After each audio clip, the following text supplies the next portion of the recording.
Hey guys, welcome to another video. So today I wanted to give you a tour of my kitchen and show you what's in my fridge, freezer, and pantry.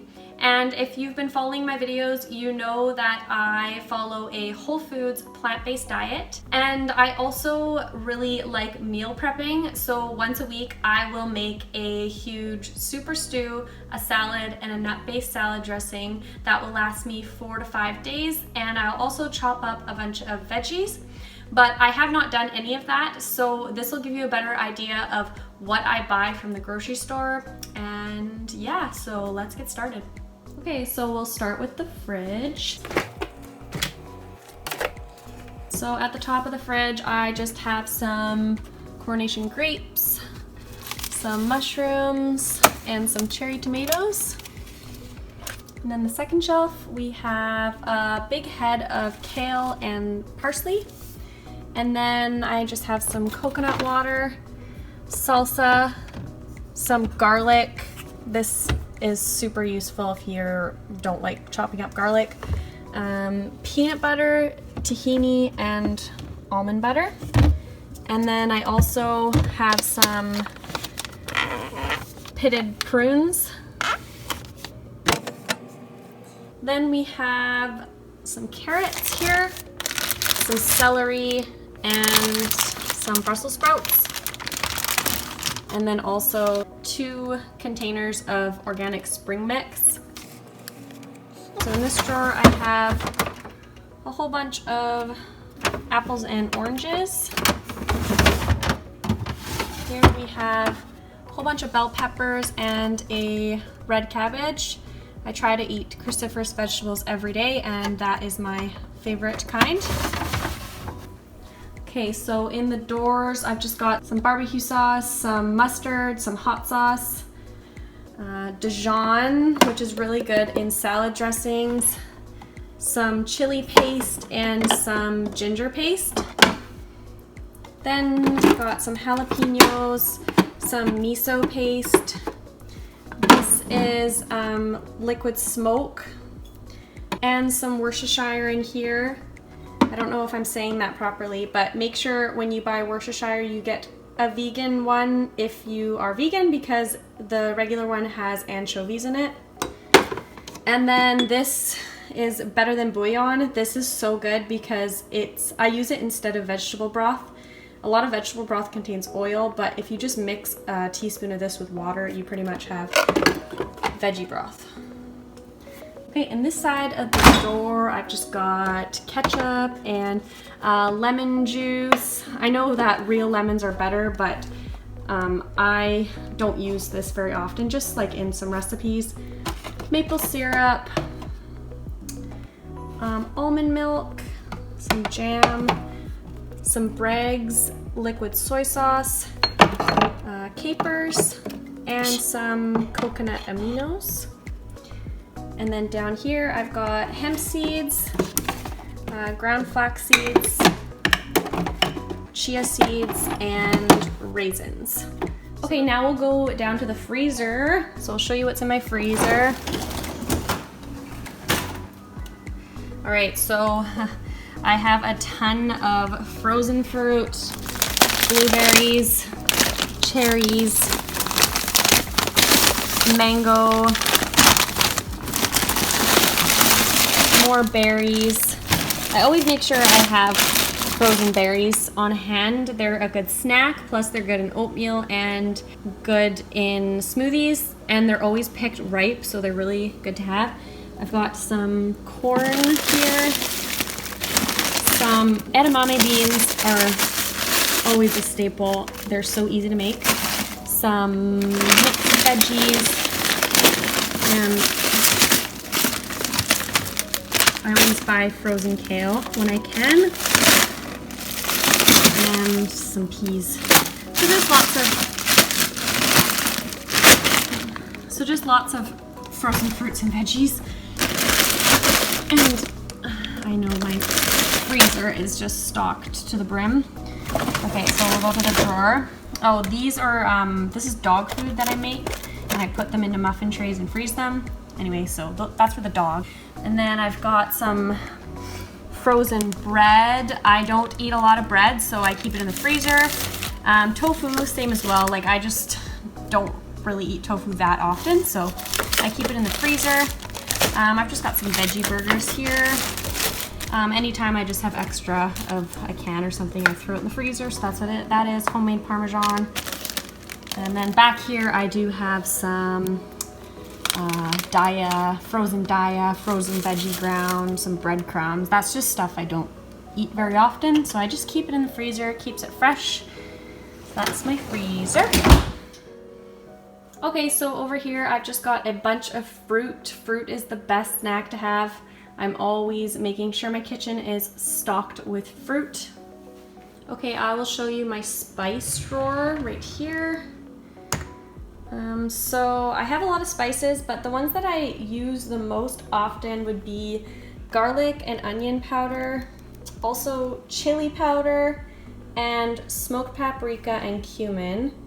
And then also, these ones don't fit in here, but I use this no salt seasoning, cinnamon, salt and pepper, and then nutritional yeast, which isn't a spice, but I use that all the time. Okay, down in this cupboard, I just have a bunch of dried beans, and these are the cheapest foods you can find. I usually cook all of my dried beans in the pressure cooker because they just cook super fast. So you can see what kind of beans I have here. I have a lot of different ones, but I use these all the time. I just get them from the bulk section usually. And just make sure you rinse these really well before you cook them. Red kidney. Oh, see, it keeps going back here.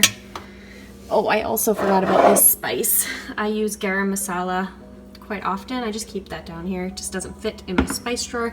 Navy beans, black-eyed peas, and yeah, that's all the dried beans.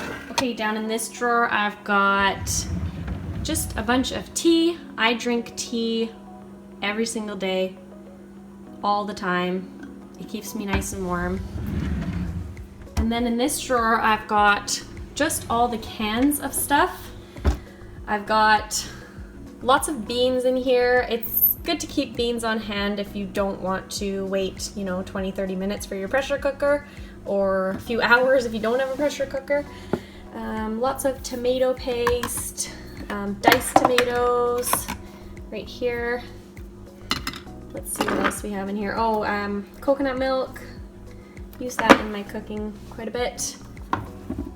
Yeah, more beans. I think it's just beans and diced tomatoes pretty much in here.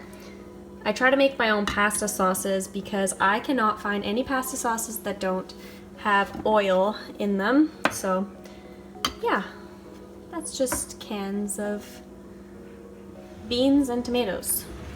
All right, down here I've got grains and that kind of stuff. So I just keep pasta on hand, and I usually try to eat like bean pasta. So there's just some regular pasta in there, some rice pasta, and these rice papers are really handy. Again, I don't eat this stuff very often, but it's good to have on hand. There's more pasta back there. Okay, down here I've just got a big container of rice and oats. I eat oats every single day. This is just quinoa. This is a quinoa and rice blend. Some more rice and some bulgur and some wild rice back there too. Okay, so in here I've got my pantry, and I'll start at the top. Here I've just got a bunch of Lara bars that I like to keep on hand. They're a good snack to have. Some popcorn that I like to make sometimes for a movie night. Some dried fruit, some dried apricots, and then some dates. I've got a lot of different kinds of dates here because my mom had students from Saudi Arabia who always would bring them for her and I because they knew how much we love dates. And you can't get these, I don't even know what they are, but they're really yummy. Then down here, I've just got my, oh, the light turned off. Down here, I've just got the nuts that I use all the time. So pumpkin seeds, sunflower seeds, walnuts, cashews, and almonds. And then I've got shredded coconut here as well. And then we have our potatoes, sweet potatoes, and some little potatoes, and then lots of onions. And then down here I just have extras of stuff that you already saw, and down here as well. And then, oh yeah, I'll show you my Scoobie Hotel. If any of you out there make kombucha, definitely the occupancy is more than 2. I have a whole bunch of Scobies in there from making some batches of kombucha. I know it looks really gross, but I think it's super cool. Okay, I'll take you up here. Up here I keep vinegars. So I've got apple cider, balsamic, rice, red wine, and oh, this is really handy if you ever eat popcorn. Instead of using butter, I just spritz this on top of my popcorn, and I'll put like some no salt seasoning in it, and it sticks to the popcorn. And then the only oil that I keep, which I rarely use, a couple of Dr. McDougall's recipes call for like 1/8 of a teaspoon of sesame oil just for flavoring. So that's the only oil that I have. Okay, up here I just keep baking supplies, and I really do enjoy baking for other people, so I have quite a bit of baking stuff, just like some vegan chocolate chips, applesauce, some vanilla extract, sugar, cocoa powder, baking soda, baking powder, yeast, molasses, all that good stuff. I won't go into detail about the baking stuff I keep. Alright guys, so that concludes the tour of my vegan kitchen, and I hope you enjoyed watching it. If you did, click the like button and subscribe to my channel. I would really appreciate that, and I will see you in the next video. Bye.